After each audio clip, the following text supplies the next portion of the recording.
माझं नाव सुषमा आणि मी राहते दापोलीमध्ये। खूप दिवस झाले मी माझ्या यूट्यूब चॅनलवर कोणताच व्हिडिओ अपलोड केला नव्हता। आज मी माझं फर्स्ट मिनी ब्लॉग ट्राय करते आहे। तर आज मला जायचं होतं दापोलीमध्ये, माझं काम होतं आणि माझी फ्रेंडही येणार होती। मी सकाळी घावणे केले होते जे मला चहासोबत खूप आवडतात।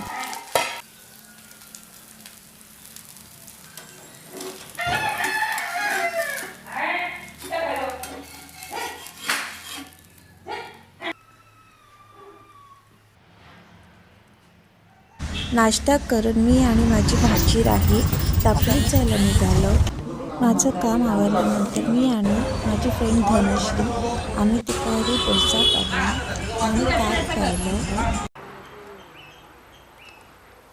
रात्री मी जेवणासाठी काजूची भाजी आणि भाकरी आणि वरण भात केले होते। आवडला असेल तर लाईक अँड सबस्क्राईब करायला विसरू नका। थँक्यू।